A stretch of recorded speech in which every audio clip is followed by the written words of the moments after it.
Okay, I am here with Dr. Stephanie Nichols, naturopathic doctor, owner, operator of Onyx Integrative Medicine. And like me, we're both partners. We work alongside You Natural. We love a little You Natural conception for her. We sure do. I'm so excited to chat. Me too, because, you have more of a specialty when it comes to fertility around hormones, PCOS, fibroids. And I've actually I don't think I've even struggled with hormone issues too much. But so I'm interested to have you on because that's an aspect of fertility I haven't done a lot of, but yet I hear a lot from my audience. Hey, I have PCOS. I don't have periods much at all. Yeah. So I'm excited today because that's your focus. Yes, I'm excited too. I thought maybe we could just start with a little background. What is a naturopathic doctor versus your OBGYN? Great.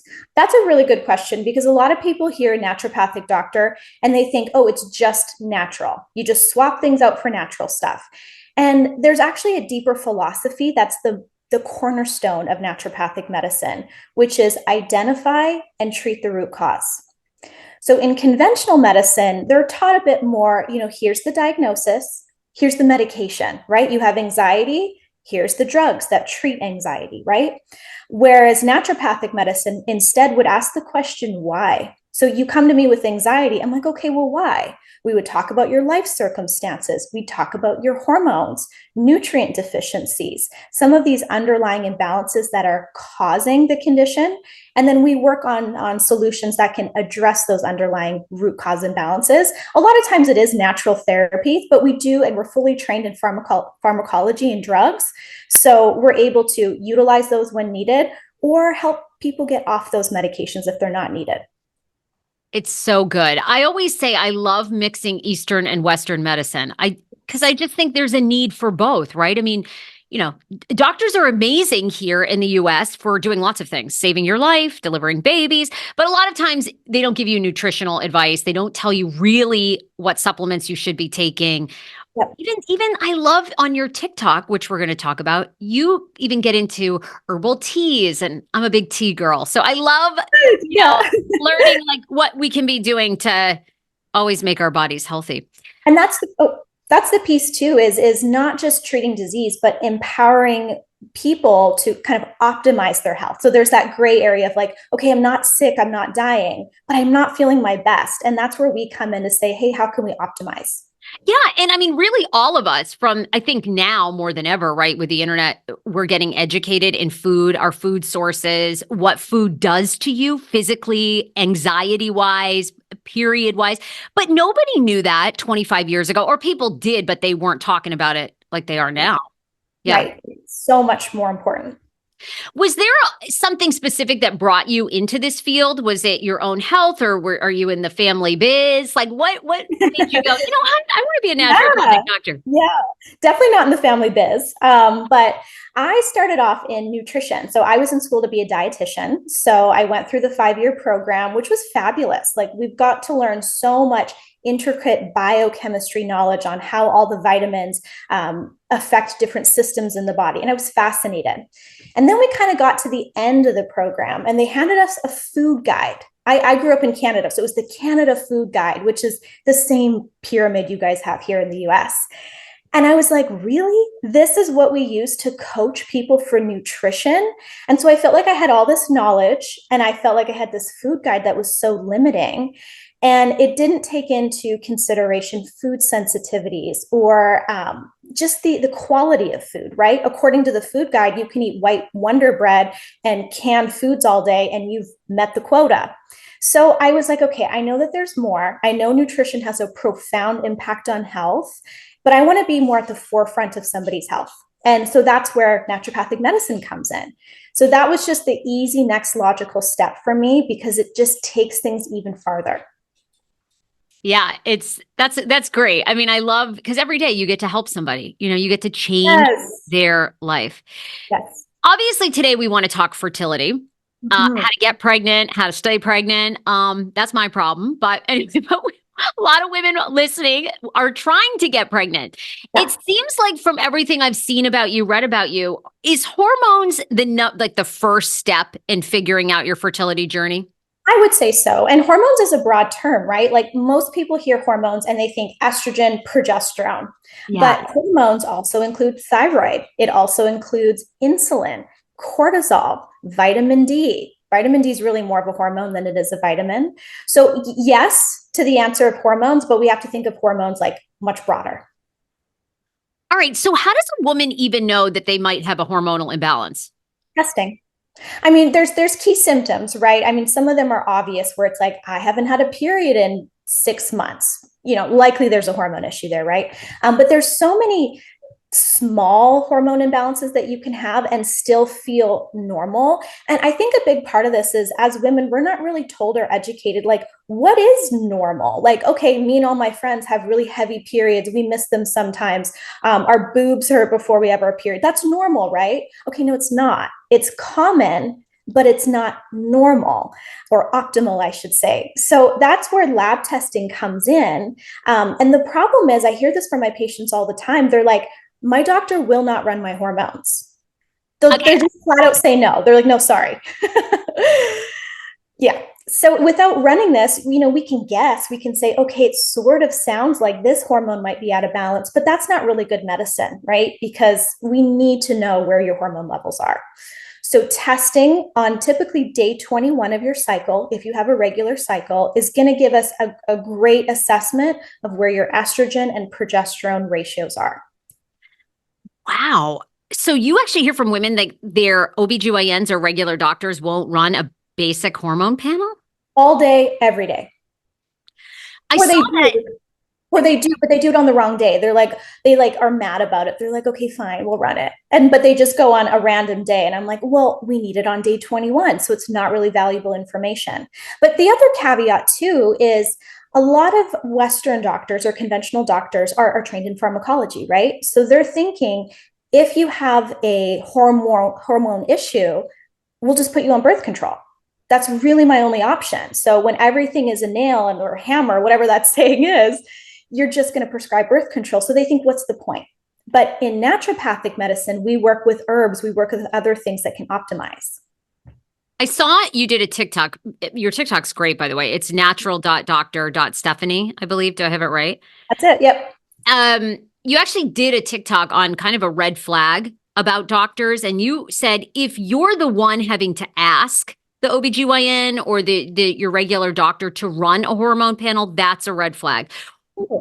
Okay, okay, so why? Just because if they're not saying that, then they probably don't believe there's an issue or Well, one piece is maybe not belief, or the other one is, so let's say they get the hormone levels back. Do they know what to do with them? Like I said, if they see that the ratios of progesterone and estrogen aren't optimal, and we'll talk about that too, because the reference ranges on the labs aren't normal either. There's some nuance there. But if they're looking at this, they're like, okay, everything fell in range, you're fine. So they might not have really the foresight to say, yes, we actually do need to intervene. And then on top of that, if they're not trained in herbs and nutrition, those things that work with your body and hormones to make those changes, what use is it? How can they help you? talk to me about that, about when your labs come back normal, because this is story of my life. And I imagine a lot of women listening where you're not getting pregnant or you're not staying pregnant. Yeah. And they go, okay, we're going to check this. We're going to check that. We're going to check your uterus. Anyway, they do 1,000 tests. And they go, oh, everything's great. Everything's normal. Okay. Yeah. What is So that? Yeah. yes. Part of it is what are they testing, right? So if I just tested one test and I was like, all your labs came back normal, but I didn't really test a lot of things or I didn't test the right things, that could be a piece, right? So are the doctors testing vitamin D, for example? Because if your vitamin D is lower than 50 on lab work, higher risk for miscarriage. But the range on labs is either 20 or 30, depending on what lab you go to, up to 100. So yours comes back at 26. They're like, oh, yeah, it's normal, but it's not optimal. And it's not at the level needed to optimally support fertility, right? So there's like those nuances. And the other piece, like I was saying, is what all was tested. Did we look into thyroid? Did we look into vitamin D, all of your hormones, your cortisol levels, all of these elements that could be impacting? Was that included? Oh, how soon when a woman starts a pregnancy journey, Mhm. whether she gets pregnant like the first month and has a miscarriage, or maybe she's been trying for 6 months. A lot of times when you go to your doctor, they say, all right, if you're under 40, try for 3 or 4 months if nothing happened, or I think it's like 6 months, come in if nothing happens. When you're over 40, it's like 3 months. Do Yeah. you like that timeline or do you tell your patients something different?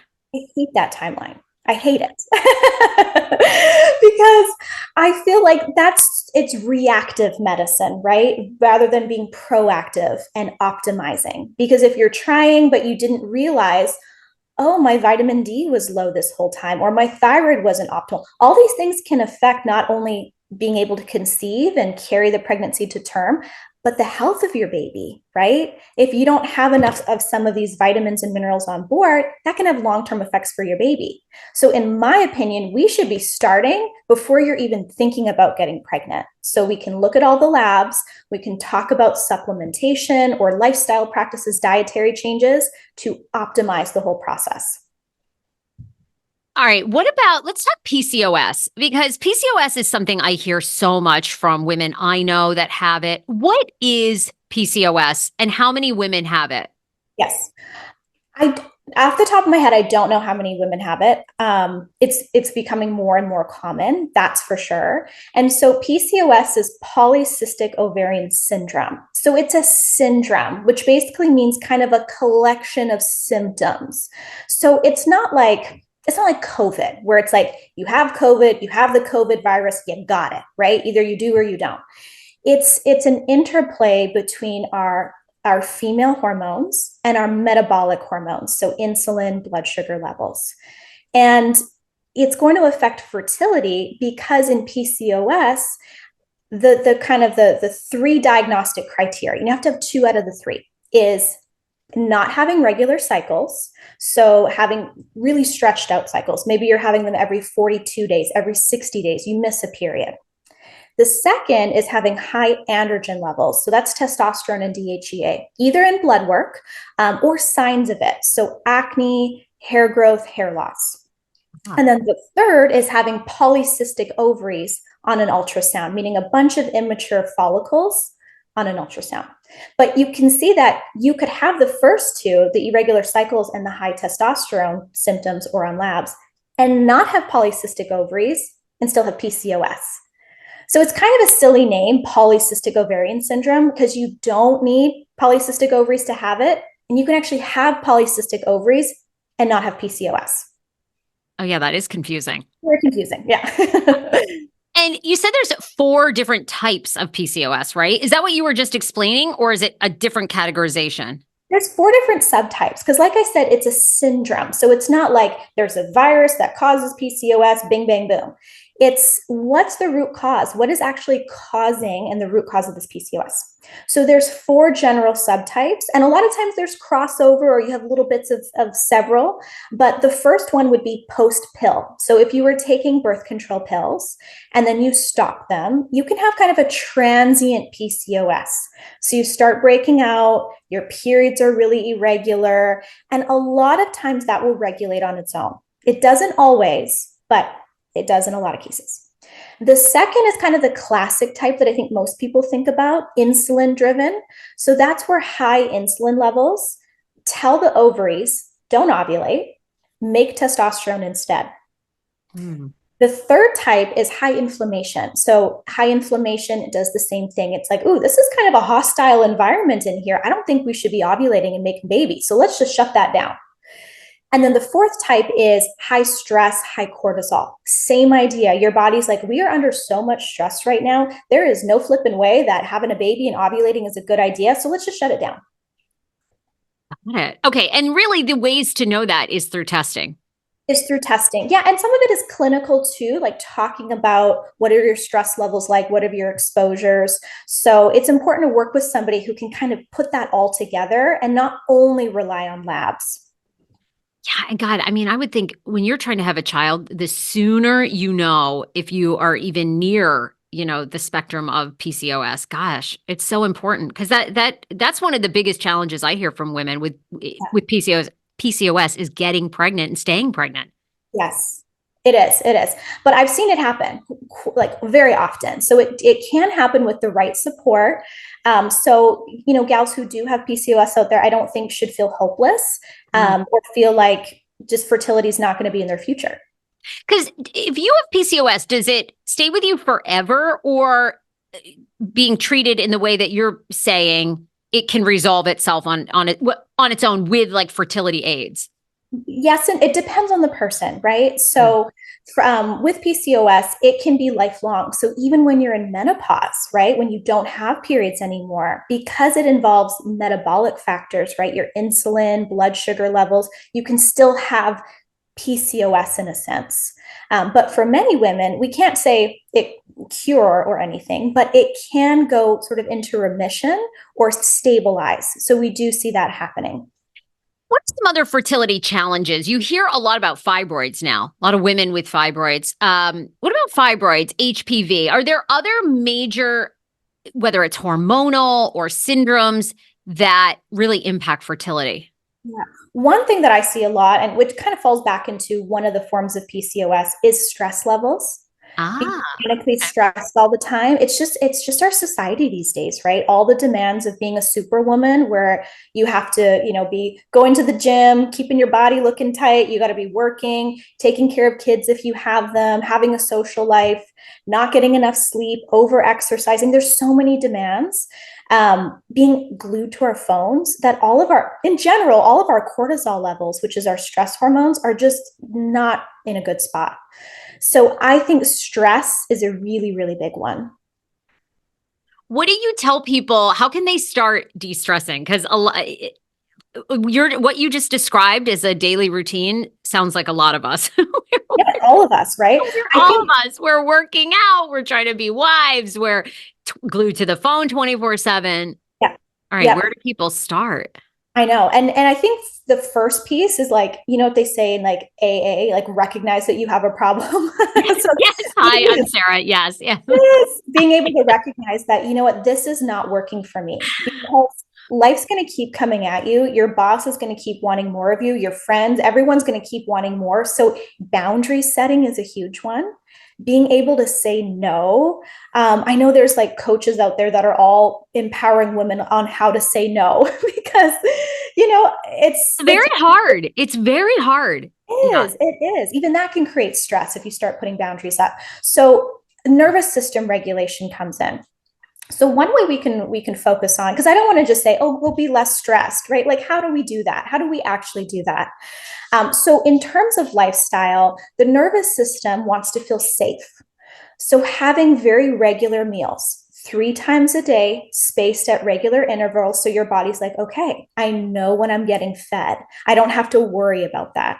Skipping meals, going too long without eating, extreme intermittent fasting, all of that's going to put you more into a cortisol state. So if you're already kind of there, it's going to worsen it. The same with high intensity interval training. If you're hitting the gym hard and going, just ham in there, it's going to increase cortisol as well, especially when you're already stressed. So switching exercise to things more like gentle yoga, walking, weight training, a lot better on the nervous system. And then nervous system regulation in itself. So focusing on the vagus nerve, and that's a nerve that runs from the base of our spine all the way down and intervenes all of our digestive organs. So it's important in digestion. It's also important in telling the body that it's safe and it's regulated. So even simply rubbing behind the ears, which is where the vagus nerve comes out, can Okay. be a great way to calm that nerve down and signal to your brain everything's okay. Oh my God, stop. Now I'm relaxed. Same with deep breathing. When you deep breathe, the diaphragm actually rubs up and down on that vagus nerve, stimulating it, being like, everything's okay. So breath work is a really powerful, easy, free tool. Hold on, I'm upset. Okay. Now I'm She's going to fall asleep. Dr. Nichols, you do the rest of the interview. Uh, Talk to me. You just brought it up about gut.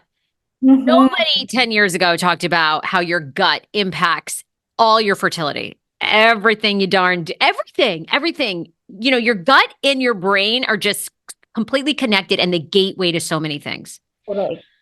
What is the gut microbiome that we now are starting to hear about, and how does it impact fertility? So the gut microbiome is all the trillions of bacteria and yeast and different microbes that are an ecosystem in our gut. So we have at least one bacterial cell in our gut for every human cell we have in our body. So we are as much bacteria as we are human. So really, the microbiome is really running the show.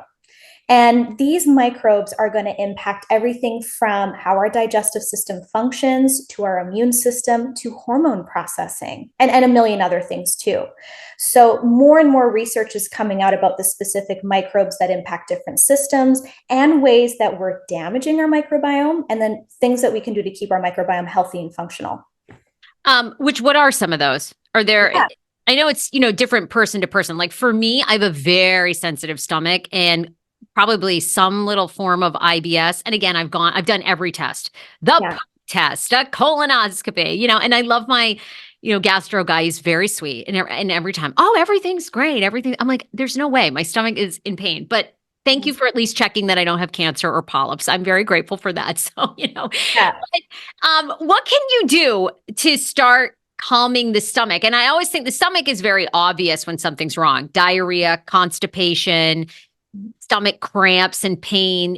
You eat something and you have such a reaction, you're burping, GERD. I always feel like the gut communicates pretty clearly to you. It does. It does. And so when we boil it all down, one of the most important elements of microbiome health is diversity. So healthy guts mean that there's a variety of different microbes inhabiting it. So things that we can do to increase our diversity are owning a dog, being exposed to pets. Yes. Especially if you make out with your dog like me. I don't know if that's good or not, but I'm just going to say it is. Yes, because we exchange microbes with them, right? Going outside because there's microbes everywhere, right? So the more exposure we can have, it's going to strengthen and diversify our own microbiome. Plus, being outside and getting adequate vitamin D, there's a reciprocal relationship. Higher vitamin D supports more diversity in the gut. More diversity in the gut actually increases vitamin D synthesis. Okay, wait. Are you being truthful about the pet? Like, does a pet help calm your nervous system and your gut and get you pregnant? I don't know if I can make that claim. Like, go get a puppy and you'll get pregnant tomorrow. I was like a little bit joking about the making out with your dog, although I think we all do it. I just went out with a girlfriend the other night, and she and her wife have a Chihuahua, and they were talking about how they let the Chihuahua put its tongue in their mouth. And I said, ladies, I'm so grossed out. I'm leaving. I can't with you pet people. Like, oh, anyhow. Okay. But you're saying, actually, yeah. And same with children. Like, so children that grow up on farms or that are raised in like dirtier environments, not like hoarder homes, but like exposure to different things outside and exposure to different animals, it strengthens your immune system. So for kiddos, it can help lower the rates of things like eczema and asthma and allergies.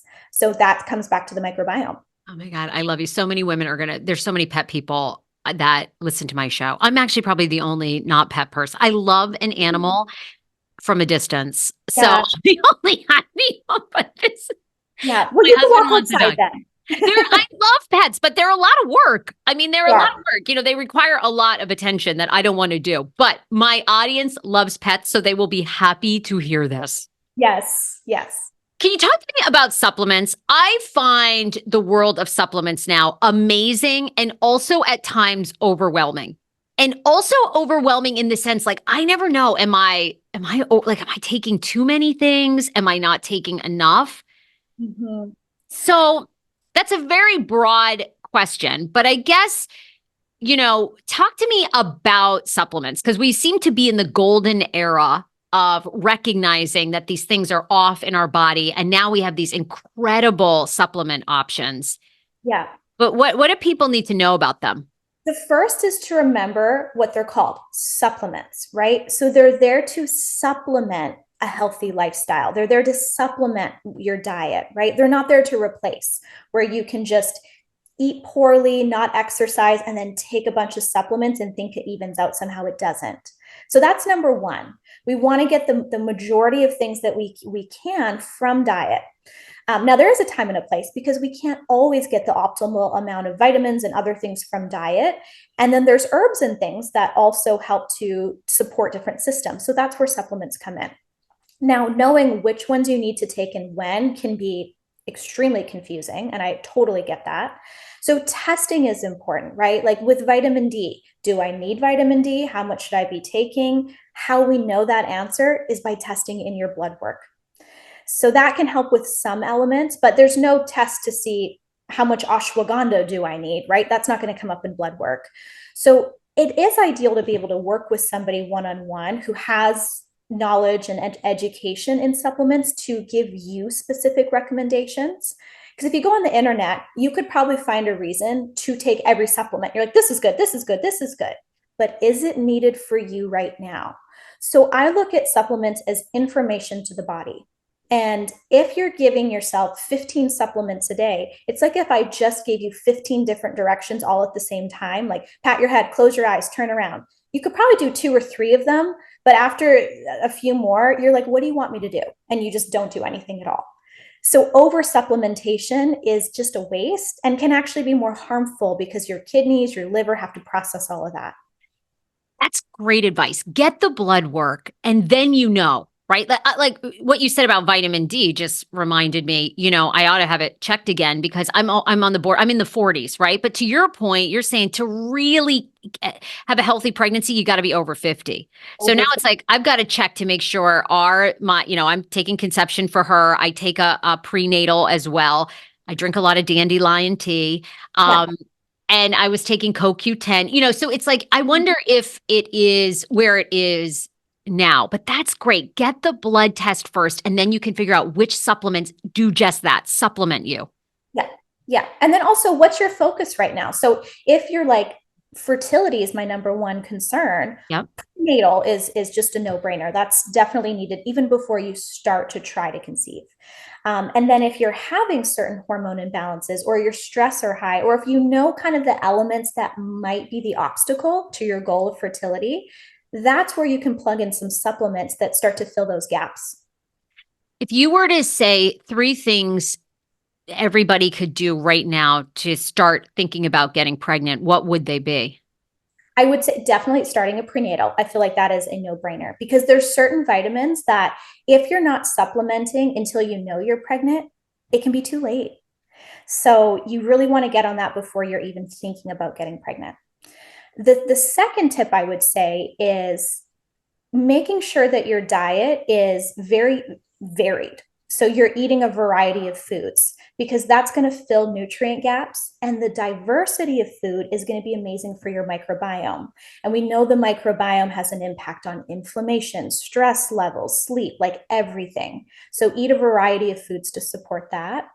And then the third I would say is get your hormones tested. Really see where they're at. And if your doctor won't test them, it's fine. It's time to work with a provider that will and who suggests it to you.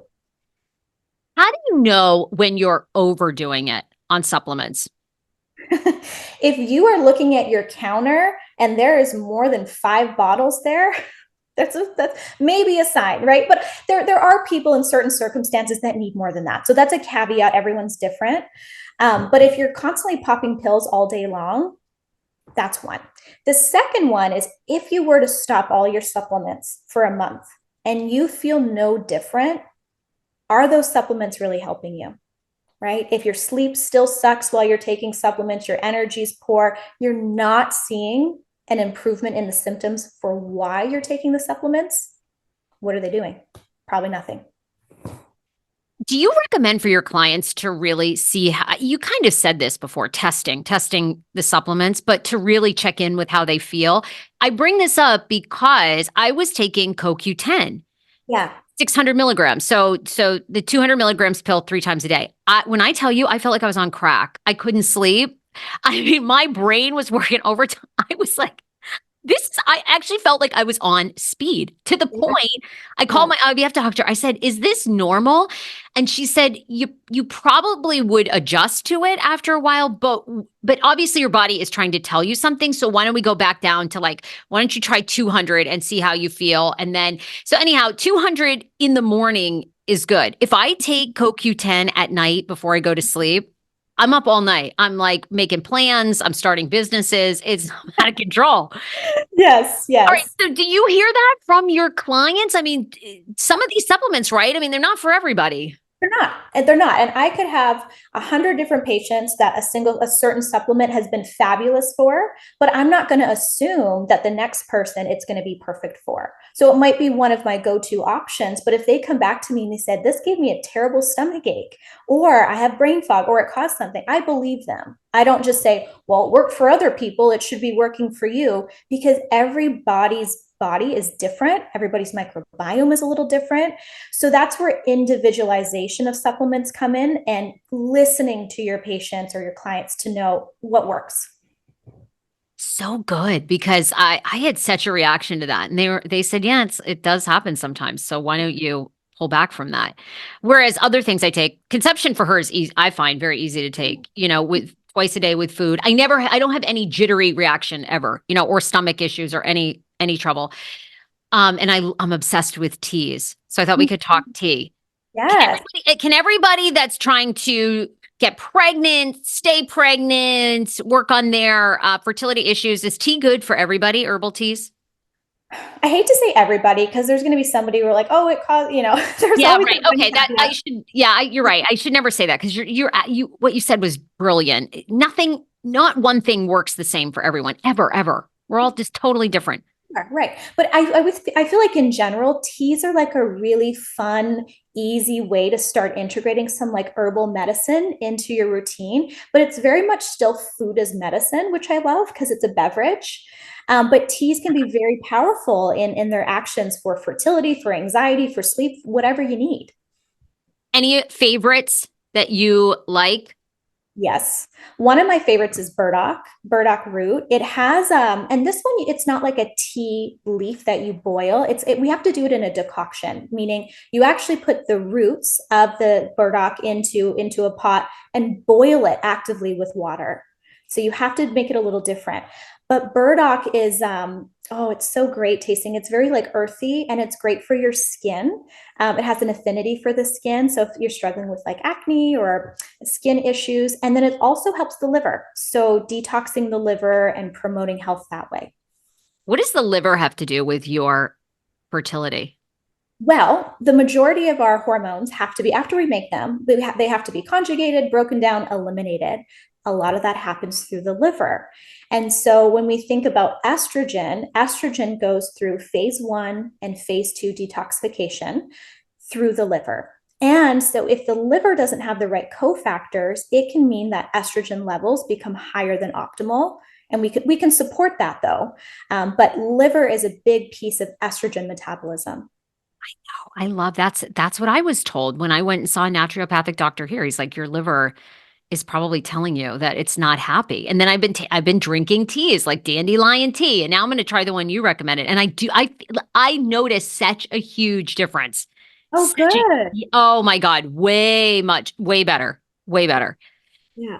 Okay, you and I are obviously partners with You Natural, which I love. And before I worked with them, I always do my own research with brands. I love recommending brands that I truly believe in, and You Natural, especially Conception for her is one of them. I've been taking it now for weeks. You also work with them. What do you like specifically about You Natural's Conception for her? I like that it kind of addresses multiple facets of infertility, because every gal's going to be a little different. So the herbs and the ingredients support a wide array of hormone imbalances. So one of my favorites is myo-inositol. So if you're a PCOS girly, or you've heard of PCOS, you've probably heard of myo-inositol, because it is like the Mac Daddy for PCOS. And myo-inositol works by helping to sensitize the body to insulin. So when we talk about things like PCOS, there's generally in one type an insulin resistance. So myo-inositol can help to support that pathway. can also help to promote ovulation. So in many cases of fertility, we want to support ovulation, right? That's how we have babies. And then also it helps with promoting egg quality. So some research has looked at myo-inositol and shown that it actually supports that overall follicle health. Who should take You Natural for her? Yeah, that's a great question because even if you're not looking to get pregnant, we talked about before, there's so many gals out there who have hormone imbalances. And the cool thing about Eu Natural's conception is it helps to promote hormonal balance. So even gals who have PMS issues, those symptoms that we get before our period, or irregular cycles, there's a blend of herbs in there that can help to promote menstrual regularity and hormone balance. A lot of women that listen to my show are late 20s, 30s, but there are some of us over 40 trying to have another baby, naturally or with IVF. Can you really improve your egg quality? You sure can. You sure can. And there's research that supports it too. So, I mean, one of the things you talked about was CoQ10. And so CoQ10 is very important for the follicles and for the ovary health. Myo-inositol, like we just mentioned too, is a piece. And then other things that can damage ovarian health, right? So inflammation levels, that comes back to food choices, making sure you're eating an anti-inflammatory diet. And all right. And you had one more, Dr. Nichols, right? About if you can improve egg quality over 40. What was it? and so that's also about removing things that can damage egg health, right? So the eggs are going to be subject to oxidative stress and inflammation, just like all the other cells in our body. So focusing on an anti-inflammatory diet, trying to eat organic and remove kind of those environmental factors is a piece too. What do you think? Is there something else around fertility supplements that comes to, or hormones that you feel like is an issue that doesn't get enough attention? I do. I think a big part of it is optimizing hormones. And we touched on that a little bit too, because a lot of times we look at the reference ranges, or some doctors will, and say everything falls into normal range. But are things optimized? Are how many gals out there are living with these terrible cramps or mood changes? PMDD, which is premenstrual dysphoric disorder, those intense mood changes before cycles. I feel like those pieces are really brushed under the rug and overlooked. This time we didn't get it too much into male fertility, but how much does male infertility play a role in a woman getting pregnant? Huge, huge. Really? It's like 40 to 50% of cases of infertility can be attributed in part to male health. So your partner's sperm quality, sperm morphology, which is like the shape of it, and motility, the ability to move, is going to determine, can we get pregnant? So with men, what they also should be getting sperm analysis, Yes. and taking that to a doctor that's really going to dig into the numbers a little bit Yes. more than just saying, well, this is the normal range. Right, right, exactly. And then also looking at the male's lifestyle. Is he eating a healthy diet? Is he using hot tubs a lot? Is he using a lot of alcohol or marijuana? All of these things are going to impact sperm quality. Oh yeah, what do you tell couples trying to conceive? Can we smoke weed and drink 3 or 4 times a week? What's the Yes, no, I'm just joking. No, I No, mean, I and that goes back to the question of like, when should we start talking about fertility care? And if you're doing it right when you're pregnant, you really haven't had an opportunity to kind of get off of some of those maybe lifestyle practices that are plaguing your body and give your body a chance to detox. Okay, what's the ideal time? What's the ideal time to get your body prepped, your man's body prepped, and Yeah. detox? It depends. So that depends. If your periods are pretty normal, pretty regular, then we could probably do like 4 months in advance. If you're like, hey, my periods are kind of wacky, they're irregular, we need time to get those regulated. So that could be 6 months to a year, depending. If you have PCOS, I would say a year. Ooh, good advice. Last question. How much do you think environmental, and I also see this as a big conversation now that's happening, mostly around Ozempic, because there's so much debate about Ozempic. But how much do you think now environmental factors are impacting our fertility? It seems as though more women than ever struggle with infertility or IVF isn't working. So, what do you think about our environment? Do you think we're so impacted by now, like our soil quality is less than it used to be 50 years ago? Air quality is not as good.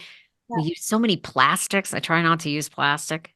Yeah, I know. Even with your best efforts, plastics are just everywhere. And I think that the issues we're seeing in infertility, I think a huge part of it is due to environmental. I don't know the percentage, but I think it's a big one because we know that these phthalates and these forever chemicals are disruptors to our reproductive system. So we know that. We know it impacts hormone production. We know it impacts the health of our cells. Are you a big one I've read a lot too about fragrances Mm, disrupting your hormones for women. What are your thoughts on that? big time. I don't use any fragrances. Okay, girl, me neither. I use coconut oil on my skin or Uh-huh. sesame oil, like nothing. I want nothing fragrant. I buy those shampoos that have as few folates as possible. This is probably why I have like burnt ends, but you know, fragrance free deodorant. I mean, do you have candles in your? I've gotten rid of candles in my house, like everything. I'm like, guys, I have a girlfriend. She has struggled with fertility, and she is one of those women. Bath and Body Works, the whole house, the car, everything is inundated. I told her I've sent her different articles. I'm like, get Yeah. rid of all these things. Yeah. What do you think? Huge. I mean, there's only so much we can reduce our environmental burden, right? Like, we can't tell the oil and gas industry to just stop, although I wish we could. We can't get rid of all the pesticides and things that are sprayed outside. None of that's in our control. So we already have this burden coming at us. But there are some things that are in our control, right? We can use cleaner products, cleaning products around the home, body products. Like, we're always putting lotions and deodorants and hair and all of that all over our bodies. So 1,000,000%, that is one of the things I coach people who are talking about preconception care is let's clean things up. Have you actually seen improvements? Have you seen somebody that used like tons of fragrance lotions and candles and all these things in their house and then they stopped for like 8 months and things improved? And how did they improve? Typically, we're doing multiple things at once. It's not like let's just do that. So it's hard for me to say like did that exactly correlate to the outcomes we saw, but it's part of the picture for sure. I believe it. I just feel like my entire health is way better not using all that stuff. Even your allergies, like how you smell in your Migraines, oh, so triggered by smell. mhm, big time. Okay, that was amazing. People can follow you on TikTok. It's natural.doctor.stephanie. You have an awesome TikTok filled with a lot of information. Are you taking on, I know you're located in Arizona. Do you take patients on nationwide, just in the area? How does that work? We can consult with people all over the country. Onyx Integrative Medicine. You have a terrific website. People can find you there. Dr. Stephanie, thank you so much. I love being a U Natural conception for her partner.